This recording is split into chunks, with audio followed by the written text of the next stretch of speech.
Senator Mohammed, we should do our job, and we should do our job working to craft laws that actually have a chance at passing. Otherwise, we're spinning our wheels.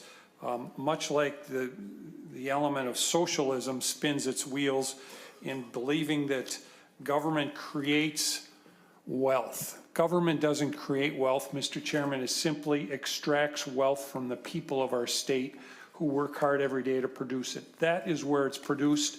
Government simply takes it over, hijacks it, steals it, and redeploys it, and thinks that somehow good can come out of that.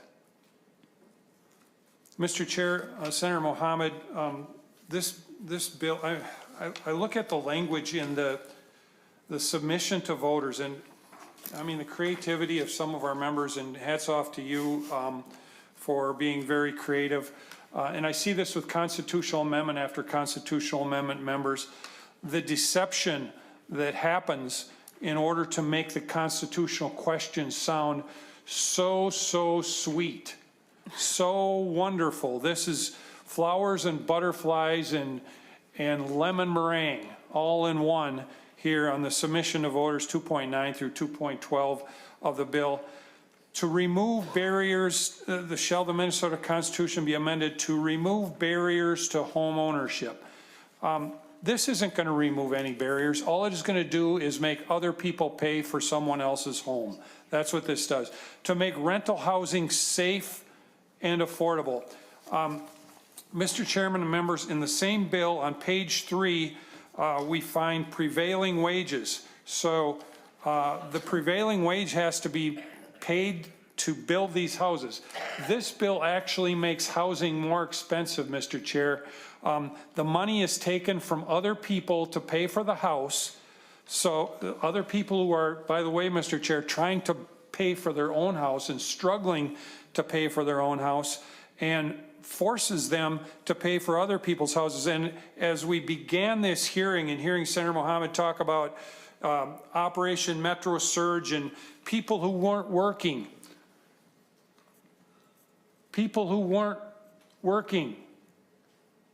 Mr. Chair, we're going to take this money away from hardworking people and use it to pay for houses for people who aren't working.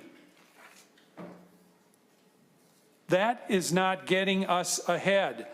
Instead, we would be better off served by encouraging people to work, helping them find a job, and then congratulating them for a job well done when they actually do the work, instead of stealing money from people who are trying to get up on their feet and get ahead in this society and this state and this culture that we're in. Instead of that, we've got a bill that takes the money away from them and gives it in some utopian sort of fashion, believing that if we take it from these people and we buy them a house over there, we're going to somehow make housing cheaper. Well, I pointed out in the bill, we're actually making housing more expensive. The money is fungible with government's involvement. They basically take it and convey it to someone else. There's not new wealth created with this bill. And I think that should be clear to people. This is simply hijacking money from hardworking Minnesotans, giving it to other Minnesotans who aren't working, and then saying we're making housing cheaper. It's dishonest. And going back again to that language, and we do this not only in this bill, but I've seen a number of them in my tenure here, Mr. Chair, where it's bumblebees and butterflies and lemon meringue pie, and when it gets to the voters, it's something that no voter can vote against, because the way it's worded and the language that is used makes it sound so fluffy and so beautiful and so adorable that no one could vote no on it. And Senator Mohammed has done this here, but it's not accurate, it's not honest.